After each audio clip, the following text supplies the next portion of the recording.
4:46 na ng hapon. At ito na po, no? Hindi na tayo magpaligoy-ligoy pa. Makakasama na natin ngayon sa kasalukuyan ang Presidente at CEO po ng John Hay Management Corporation. Ang gwapong-gwapo. At syempre, artistahin nating bisita, Sir Manjit Singh Reyande. Sir, kumusta po kayo? Welcome sa programang Diskusyon. Bumati muna po kayo. Magandang hapon po sa inyo at magandang hapon po sa lahat ng nanonood. Ayun. Okay. Sir, ito unang tanong ko po sa inyo. Kumusta na po ang Camp John Hay po sa ngayon? Nung huli namin pagpunta po dyan, last week yata, dami na nating nakitang pagbabago, ano? At parang bawat araw may sorpresang ginagawa ang pamunuan ng John Hay. Sir, tama ba ako? Tinatry natin na huwag magsawa ang tao para kahit papano, every time na pupunta sila doon, may excite pa rin sila. Ngayon, oo. At alam naman natin sa mga nagdaang mga panahon, sir, hanggang sa kasalukuyan, walang ibang iniisip ang inyong tanggapan kundi sa ikabubuti ng pangkalatan. At mula sa pamumuno ninyo sa John Hay Management Corporation, sa bawat sulok ng Camp John Hay, sa bawat empleyado, mga residente, mga concern, o yung ating mga turista natin, patuloy na tumatangkilik po dito sa inyong mga facilities, amenities, everything. Ang inyong serbisyo ay patuloy na pinagbubuti at ipinagkakaloob na nakikita naman ng karamihan, satisfied po ang lahat. Nakakatuwa ano po. Ngayon, ang tanong natin, paano ninyo nagagawa po ito? Saan po ba kayo humuhugot ng lakas at inspirasyon? Nako, sa community lang din. Nakikita naman natin kung ano yung kailangan, ano yung kailangan i-improve. Yung mga basic lang. Tapos syempre, dahil meron tayong open house policy, so naririnig natin yung mga hinanaing, yung mga suggestion, yung mga ideas ng mga tao. Kaya, taken from the ideas ng mga nakapaligid sa atin, no? At saka syempre, yung mga hinaing nila, yun yung mga ina-address muna natin. Ganon yung nangyayari. Ayun, okay. So, itutuloy-tuloy ko na lang po, no? At least kahit paano yung ating mga nakikinig at viewers natin ngayon, sigurado ay nakikinig talaga sila at talagang ang tawag nito sa pagkain sana kanilang ninanamnam po yung sinasabi ninyo. Alam po natin ng isa sa dahilan kung bakit maraming taong nagpupunta diyan sa John Hay o Camp John Hay, ano po, maka-local o international man, mga turista, dahil sa kakaibang ambience at ganon din, imagine, Sir Manjit, ano, bawat sulok, bawat paligid, punong-puno ng mga puno. Yan, punong-puno ng mga puno. Tama po. Oo, nakaka-relax, ano? At talagang nakakawala ng stress. Dahil dito, yan napapansin natin na isa sa nagugustuhan ng ating mga turista. Yung langhapin, yung sariwang hangin, a soft and cool breeze of Baguio City, talagang dito mo mararanasan talaga, Sir Manjit. Ngayon, paano po ninyo pinananatiling malinis yung hangin sa paligid through ambient air monitoring para manatili yung inaasang good quality o good air quality, sir? Yes, sir. Actually, ang ambient air monitoring is isang mekanismo kung saan namomonitor namin yung hangin. Kung tama pa ba yung timpla ng hangin, kung tama pa ba yung hangin natin sa loob ng kampo. Dahil dyan, nababalansin natin ngayon yung development at syempre yung environment. Kasi pag nakita natin na medyo tumataas, although hindi pa naman nangyari, alam kagad natin kung ano yung dapat na gawin. No? Alam kagad natin na kailangan na natin magdagdag ng puno o kailangan nating magdagdag ng iba pang teknolohiya o kailangan natin magdagdag ng additional space for the environment. So far, hindi pa tayo bumaba sa average or below average. Always tayo good air quality. Yung good na tinatawag, Sir Freddy, yun yung pinakamataas. So, always, ang Camp John Hay is good air quality. Nasa 10 to 13 ang sukatan. Oo. So, siguro, dagdag ko lang po, meron din po siguro kayong mga continuous na pagsasagawa ng tree planting. Yes, actually, hindi siya every year. All year round, meron kaming tinatawag na planting season, meron din kaming pag-aalaga season. No? Hindi buong taon nagtatanim tayo kasi alam naman natin na may season sa atin na hindi rin mabubuhay yung itinanim mo pag mali yung season. So binabantayan namin yan. May data kami ng kailan dapat magtanim, ilan yung nagsusurvive sa ating tinanim, and syempre, kung kailan dapat magtanim. Yun ang pinaka-importante. No? Yes, opo. Okay. So, alam nyo, sir, bawat establishmento, yung sa isang lugar,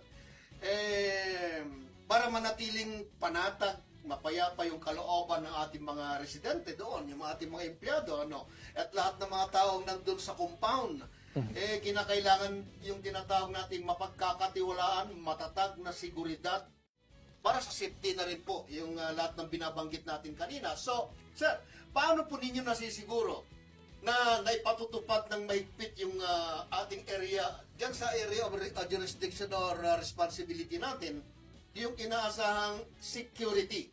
At ito'y alang-alang siyempre sa kapakanan at kaligtasan ng bawat isa habang sila'y nasa loob ng Camp John Hay, sir.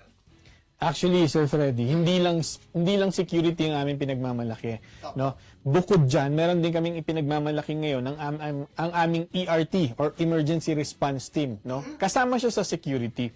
Pero proven na ngayon, Sir Freddy, na ang mga insidente sa loob ng kampo at sa labas na malapit sa kampo, 5 minutes ang ating response time. Dahil diyan, syempre, nakatutok ang aming security, nakatutok ang community, nakatutok ang lahat sa John Hay, no? Meron na kaming sariling firefighters, may sarili kaming emergency responders, no, consists of medical practitioners, meron kaming sariling nurse, no, na pag may narinig, dahil monitored naman natin ng area, biglang nandyan na, no. Kaakibat niya ng aming technology na kasama na rin at ang aming resources, no. This year lang, Freddy, meron na kaming ambulansya, no, 2 ambulansya na. Oo. Tapos meron na rin kaming fire truck. And meron kaming improvised na clinic sa ngayon, pero gusto nating pagandahin ito at gawing modern next year.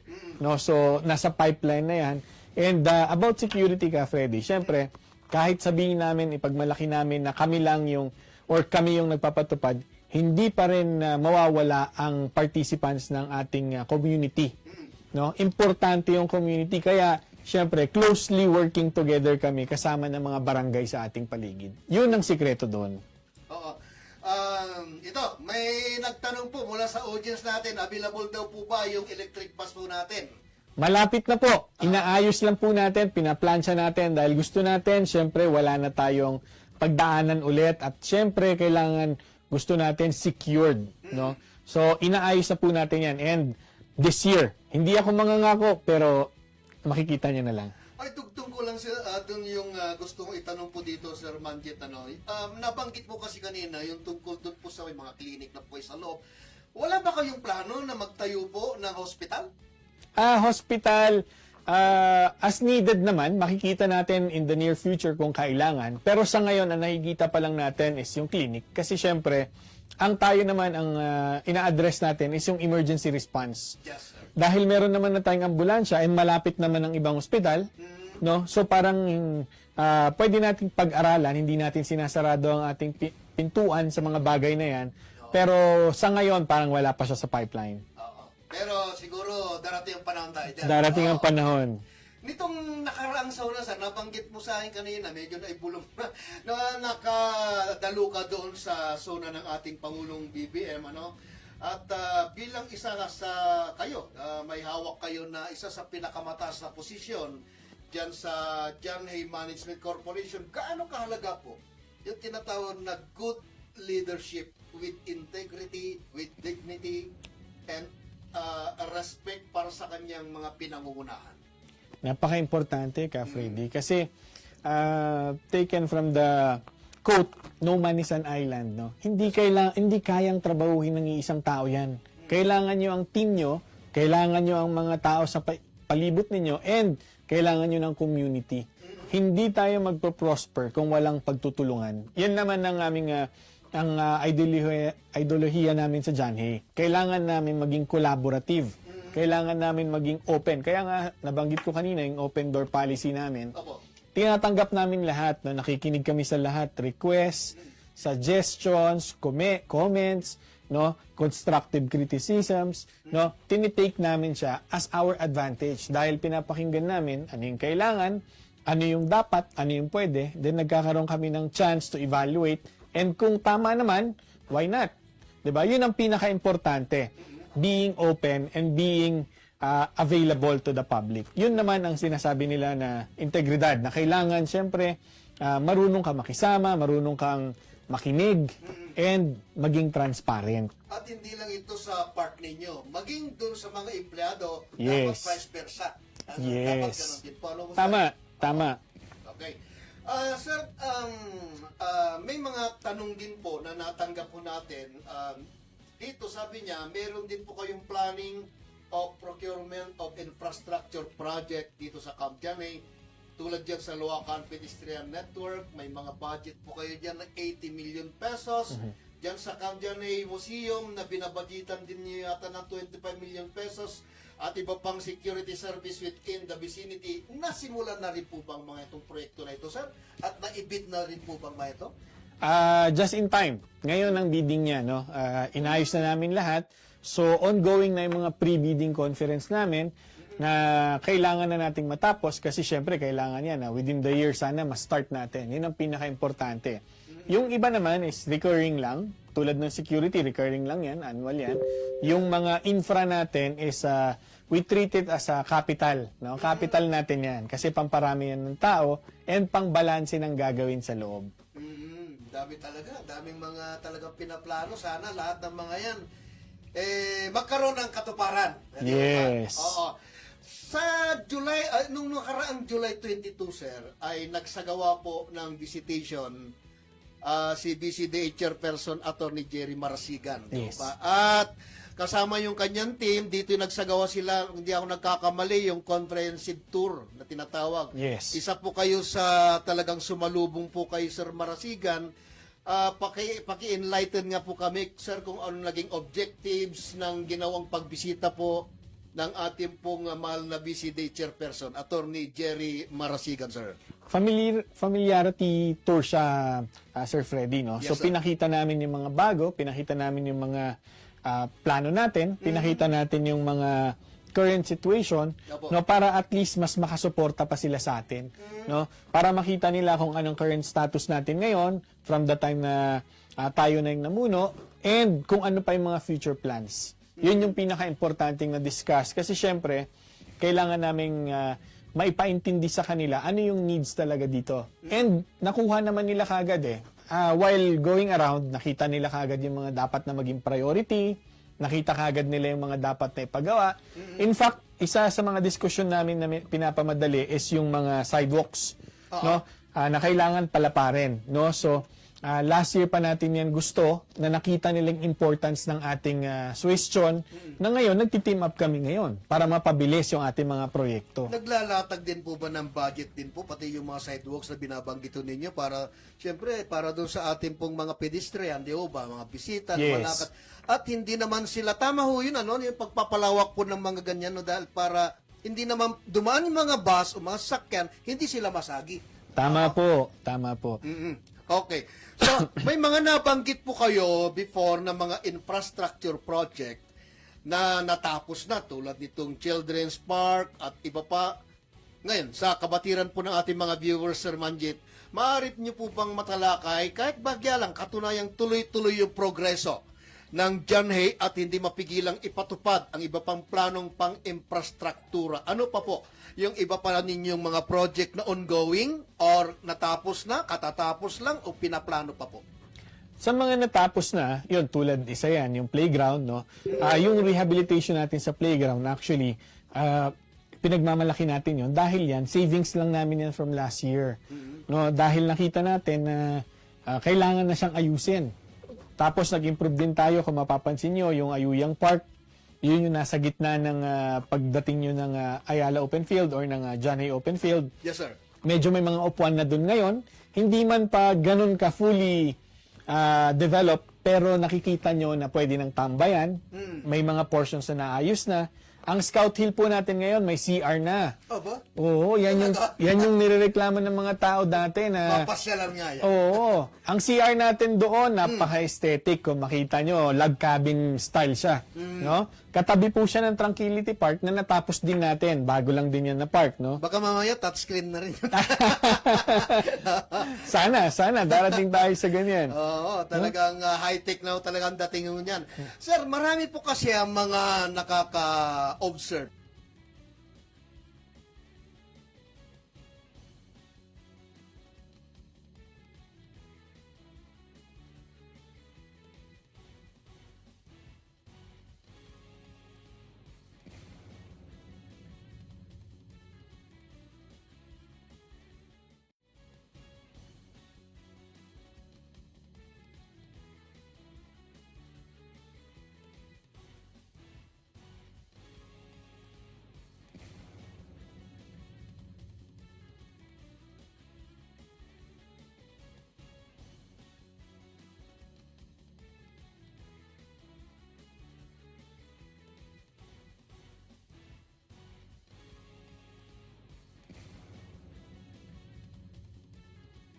Nag-approach sa atin, sila yung nagsabi kailangan nila nito, and tayo naman ay tumulong lang, no?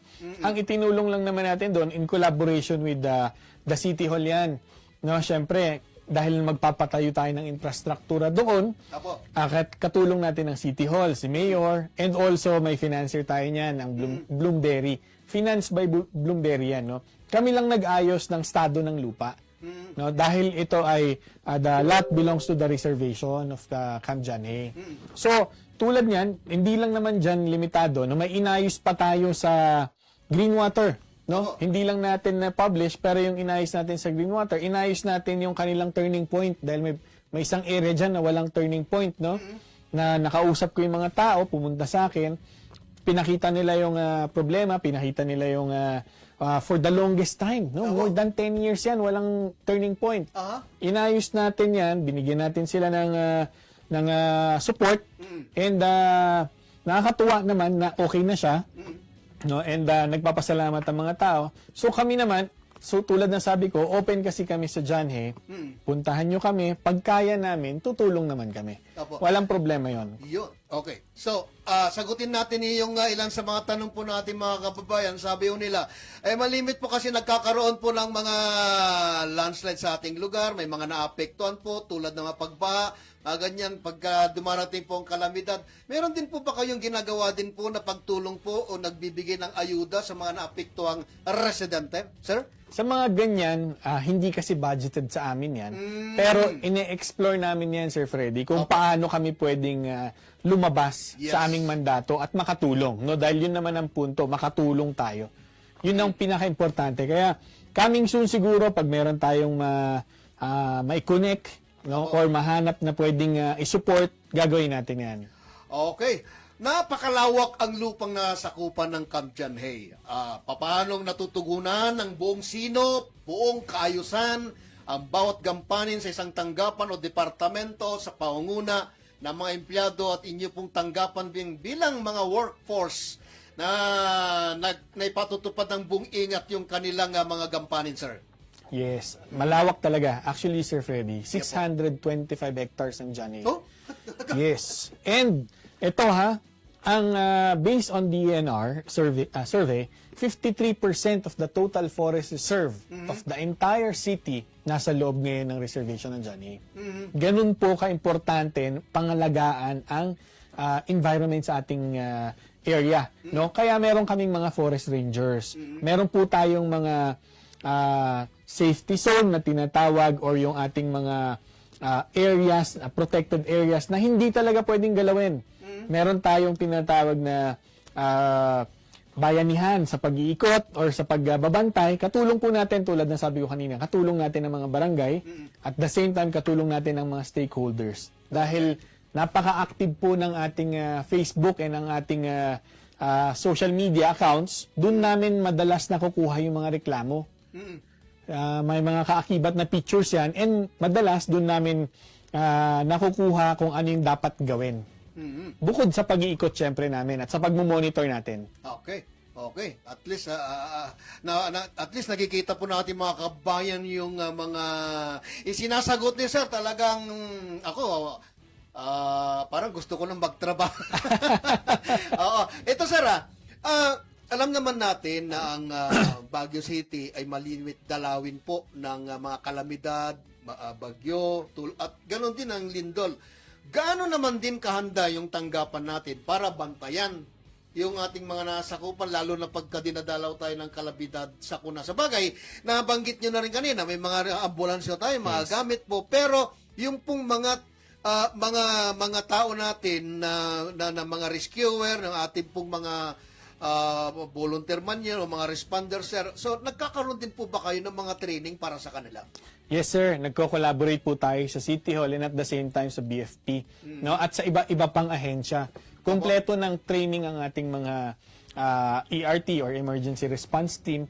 And napatunayan natin yan, Sir Freddy, last time, few weeks ago, nagkaroon ng malakas na lindol, ano? Opo. Inurasan ko sila kung gaano katagal sila magre-report sa sweeping ng buong kampo. Okay. No? And less than 10 minutes, actually it's around 7 minutes, na nag-report na sila sa akin na, sir, wala pong problema sa loob or walang naging casualty. Ang bilis, ha? Yes, ganun Parang ka, ano. naalala ko yung utos nun ni General Torre, ha? Ay, General Torre ba yun? 1 minute? Within 1 minute?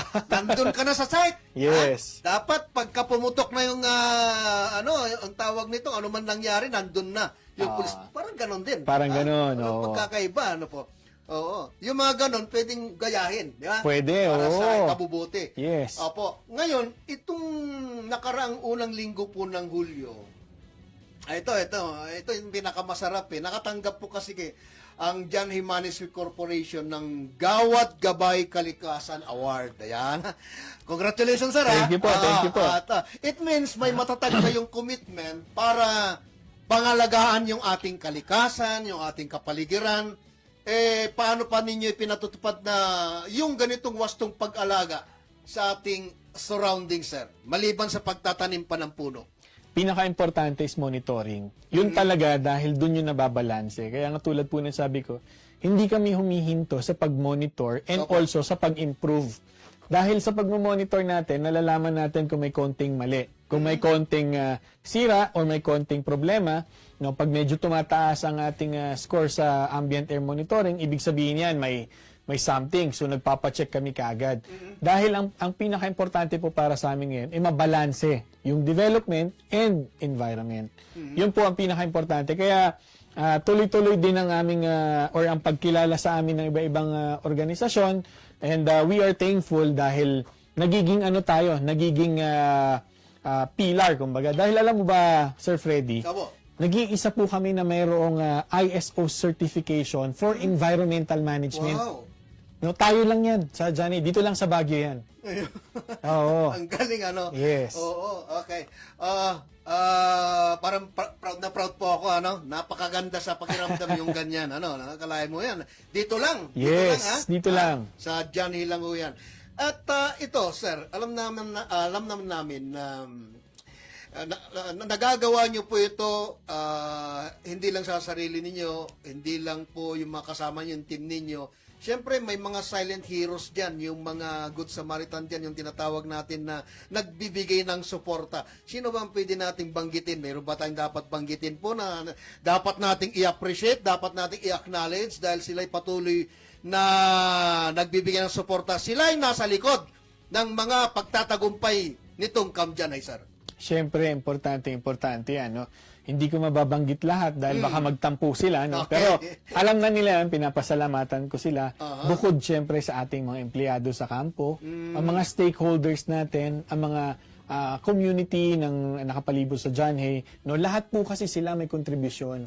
Ang mga barangay, ang mga empleyado, ang mga stakeholders ng kampo, ang mga business owners, ang mga operators ng restaurants.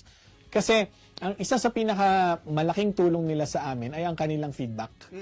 Yung kanilang feedback kasi ang nagbibigay sa amin ng idea at the same time nagbibigay ng fuel sa amin para magtrabaho pa at para i-address yung kanilang concerns. Ayun. Which na nakakatulong sa pangkabuuanan. Nakakatulong sa kabuuan. Yes. Okay, in general. Ito pa sir, hindi maiwasan, minsan talagang dumarating po yan yung magkaroon po ng problema sa gitna ng pagtatagumpay. Okay? Sa ganitong pagkakataon, paano ninyo ginagarantyahang hindi makakapekto yung mga problemang ito sa magandang plano, magandang programa ng Kamjanhay? Itong mga problema na ito, ibig sabihin nito talagang wala ka, diyan ka lang, basta kami tuloy-tuloy. Paano niyo ito ginagarantiyan na matutuloy yung mga planong ganito, sir? Well, una-una, ito ang isa sa pinaka may pagyayabang ko at this time, ano? Opo. Majority po ng board members or appointed board of directors ng Kamjanhay ngayon or ng Janhay Management Corporation are from Baguio. So sila mismo, ginagaranti nila, no, kaming lahat as members of the board, ginagaranti namin ang no disruption and continuation of business and continuation of everything that has been circulating around Janhay. Opo. No, dahil naiintindihan naming lahat, dahil pare-pares kami taga Baguio naiintindihan namin lahat yung landscape, naiintindihan namin lahat kung paano umiikot ang kultura, ang ecosystem ng buong kampo, no, from employment to business to residential to environment to natural resources, lahat yan naiintindihan namin dahil karamihan po sa amin dito mismo lumaki. Okay. Oo. Oo. Okay. Ito, kailangan natin sagutin itong mga tanong Yeah, nila. oo, Okay. walang problema. Sabi nila, may mga plano din po ba, may mga plano din ba kayong palalawakin yung mga ginagawa nating garden of vegetables sa loob po ng kampo? May mga organic, katulad na organic product, Yeah. may mga kape, pwede pa tayo magtanim dyan, magpalawak pa ng coffee industry, mga ganun po. Kasi pwede rin din tayong makapagturo sa mga, may mga plano din pa kayo maituro rin natin to. In case darating ang panahon sa mga kabataan, yung mga taong mga pwedeng nandyan po at maituro natin ang livelihood program. Para naman po, ang ibig sabihin nitong mga tao nito, mapaunlad din nila yung kanilang mga kabuhayan. May mga ganitong magkakataon din po ba na pinaplano din po ng Kamjanhay, sir? Actually, Sir Freddy, Opo. nag-start tayo few months ago ng ating vegetable farming sa gilid lang ng office. Aha.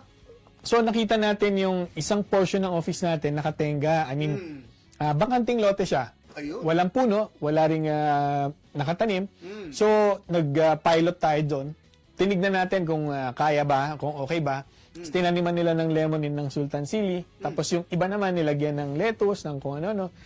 Na alam mo, last month lang, nag-start na kami mag-harvest ng almost 200 kilos na a day. Wow. Oo. Dami, And ha? yung pa lang, nakikinabang na mga empleyado. Oo. Na dahil doon, dahil naging successful siya, tinutuloy-tuloy natin, to the point na naghanap na ako ng paraan para magkaroon na tayo ng greenhouse doon sa likod ng office Yun, namin. The best yun, the best. Oo. Na ngayon, yun ang isi-showcase natin ngayon next year. Ipapakita natin yan sa ating mga kabataan. Doon natin sila dadalin ngayon para maturuan sila ng basic na pag-aalaga ng pananim, Opo. ang basic na agriculture. And then, ito pa ang isang pinagmamalaki namin, Ka Freddy. Just this year, actually just last month, nag-start na tayo ng pag-harvest ng pine needles para maging pataba. Okay. Nakapag-donate na tayo ng 2,000 kilos no, sa iba't ibang ahensya para gawing pataba ang pine needles. No? May proseso siya kung paano nila gagawin. And next year, isa na rin yan sa ating pagbibigyan ng ating mga stakeholders na doon natin sila ituturo, pag successful na talaga siya, doon natin ituturo kung paano gagawin. No, dahil napakaraming pine needles dito sa atin. Opo. 'Di ba? Nahuhulog-hulog lang eh. Yes, oo. Yeah. Siguro, makinatang kami to. Awan to problema to siya eh. Oo, di ba? Gulay-gulay, masarap yan eh. Ba? Yes, Sa mga kababayan totoo. natin, hindi na puro karni lang, ano. Tama. Rin tayo, mag-ulam din tayo ng gulay. So, meron pa tayong natitira na 15 minutes bago mag-alas 5:30 na nga pa. Mamaya, magbe-break po tayo. Pero, siguro matatapos na natin itong tinatanong natin kay Sir Manjit. Kaugnay po dito sa bahagi pa rin ng pagtalakay natin. Ang tanong dito, sir, meron po tayong meron po kayong pinaplano. I think nung nakaraang taon pa ito, no, may pinaplano po kayo na magkakaroon po dito sa Baguio ng cable car. Sir, tuloy na ba? Well, hoping pa rin naman kami, tulad nga ng sabi ko, hindi ito madali, pero pinupush pa rin natin. Naghahanap pa rin tayo ng makaka-partner para dito. Dahil importante na maayos ang magiging partner. Dahil hindi ito biro, no? Yes. Isa itong malaking proyekto Opo. na magsusolve ng isang problema na napaka-importante, which is the congestion. No? Hindi lang sa loob ng kampo ang makikinabang. So, tuloy-tuloy pa rin tayo. Research, pakikipag-meeting kung kani-kanino, lalong-lalo na sa mga operator na ng cable car. And hopefully, no, sana hanggang next year meron na tayong Yun. mahanap. Oo. Hopefully. So, hindi naman kasi na ganun kadali po na Yeah. i-implement po natin ito. Kailangan po talaga yung matinding plano. Yes. Oo. Kaya yung mga atat na atat yan ng mga turista, maghintay kayo. Hintayin natin. Malay ninyo at yun nga, yung nabanggit ni Sir, mapapaaga, next year, ganyan. No? Pero ang lahat ng mga yan ay magbibigay ng satisfaction sa ating mga turista sa Baguio City. Why not? So, maghintay-hintay lang ho tayo. Ano po? So, sir, baka meron pa po kayong gusto na idagdag doon sa ating pong nabanggit at siguro yung ating mga kababayan na hanggang ngayon hindi pa nakakapunta, nakakapasyal diyan sa Camp John Hay, lalong-lalo yung yung pamilya na madala-dala nila kanilang mga anak, mapuntahan naman nila yung magandang lugar diyan sa Camp John Hay. Yes. Dalaw po kayo sa amin, no? Hindi lang kami basta scenery. Meron din kaming mga events, no? From time to time, we are doing support to the locals, no? Lalo-lalo na sa mga artists, no? Last time lang, Sir Freddy, no? Last week, nagkaroon kami ng free concert, no? Ito ay support namin sa local singers, no? Nagtawag po kami ng mga local singers, no, 10 po sila. Then nagtawag kami ng mga hotel owners, restaurant owners, mga stakeholders, not only operating inside the camp, but also operating outside the camp. Yes, No? Ang priority po natin during that time was the country singers, no, para lang ma-showcase sila. Sabi ko nga po nung nagsalita ako doon, ano ba naman yung ipakilala natin yung identity natin na mahilig tayo sa country songs dito sa Baguio? Ano ba naman yung papasok ka sa lahat ng hotel, may kumakanta sa gilid? yun. 'Di ba yun yung dadalhin ng mga turista pag uwi nila, yung experience. So yun yung pinopromote natin na magkaroon tayo ng identity at ng experience sa Baguio na yun yung babalik-balikan, hindi lang yung klema, dahil yung klema nandyan na yan, alam na natin yan. Yes, sir. No, yung area, nandyan na yan, alam na natin yan. Pero ang pinaka-importante sa lahat ay yung mga tao. Napaka-artistic po ng mga tao sa Baguio. Ang gagaling mag-painting, ang gagaling kumanta, ang gagaling Nasa sumayaw. kanila na lahat Tama. So, Hindi pa kami dyan? pwede. Sir Freddy, pwede. So, next time, sumayaw ka, ha? Magpa-practice na ako, magsisimula na ako. Alam mo, nung araw po kasi, Sir Manjit, kumakanta rin naman ako. Ayun! Oo, makikita mo ako sa ilalim ng tulay. Oo, ayun, joke lang yun. Pero ang totoo niyan, siguro, minsan, pagka bago siguro magsimula ang programa, pag halimbawa naupo pa si Sir, siguro kumanta muna tayo. Ano? Oo. Kanina gusto kong pakantayin si Sir. Ano mo? Wala. Hindi ako Sir marunong. Manjit, Hindi ako marunong. Okay. So Sir, yung lahat ng mga narinig po dito ng ating mga kababayan, siyempre, nasagot yung mga ilan sa mga katanungan ninyo. Why not? Pasyalan ninyo. Puntahan ninyo ang Camp John Hay at meron akong napanood na isang vlog na parang kumpleto, no? Tinirhan daw yata yun o kaya pagka nagtatransit po doon yung ilang mga kilalang mga personalidad. Saan ba yun? Tsaka magkano yun? Mga 12 person, may pang 12 person, may pang 8. Sa loob din. So, halimbawa, gusto nilang mag-stay doon, meron din nun. Meron mga Airbnb doon, no? Sa ating log cabins, sa forest cabins, no? May mga Airbnb doon, makikita nyo sila online, no? Makikita nyo sila sa Facebook or sa Airbnb mismo. Yun. Good for 12 people, no? Kung gusto niyo lang mag-staycation, maiba lang ang inyong surroundings, ang inyong environment, napakaganda po mag-soul searching doon. Lalo pag nag-aaway kayo ng jowa nyo. Wag naman. Doon na lang kayo magbate. Oo, di ba? Pero pwede ako magluto doon. Pwede. Kaya lang ang hilig ko kasi pag pupunta ako doon, alam mo ba yung nagsusunog ako ng firewood? Ang tawag doon? Bonfire. Yun. Meron ba nun? Naku, Sir Freddy, matutuwa ka. Meron kaming dapayan na malaki ngayon. Yun. Gusto ko. Oo, may malaki kaming dapayan sa Scout Hill. Ayun. No, na inayos natin para makita at ma-showcase natin sa turista yung culture natin dito na mahilig tayo sa dapayan, mahilig tayo sa bonfire. Oo, talaga? Yes. Masubukan nga. Ayun, so yung ating mga kababayan, sabay-sabay tayong pumunta doon para sa ganun ay maranasan naman natin kung ano yung ibinibida ni Sir Manjit at tayo makakapagsabi mismo na talagang masasatisfied tayo at magugustuhan natin. Why not, di ba? Okay. Sir, huling mensahe natin sa ating mga kababayan na patuloy walang sawang tumatangkilik po sa Camp Janay. Dalaw po kayo, and ito lang ang masasabi ko, you have to experience it. Yun lang. Yes, okay. So, mga kaibigan, okay, bibitawan na natin si Sir, may ano pa mayroon daw siyang mahalagang lakad pa okay, so bibitawan natin siya. Pero tayo tuloy-tuloy pa rin pa tayo hanggang alas 6, okay? So, maraming salamat Sir Manjit, ang CEO at President po ng John Hay Management Corporation at ganon din si Ma'am Gia. Okay.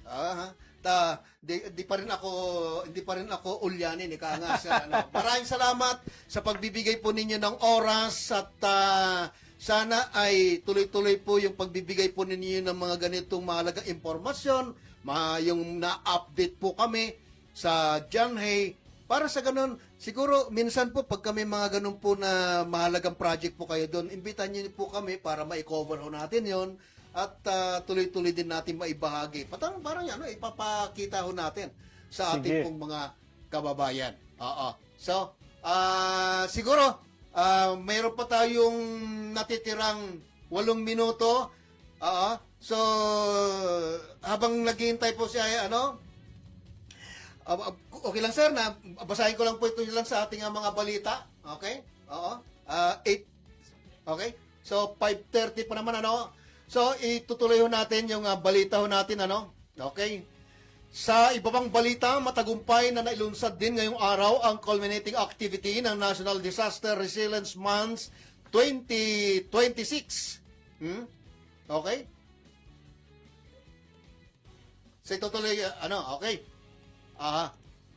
So, magbabalik muna tayo, maya't maya at tuloy-tuloy po yung ating pagtalakay mamaya. Ilan munang mahalagang paalala bago po yung ating pong balita. Diyan muna kayo, babalik po kami.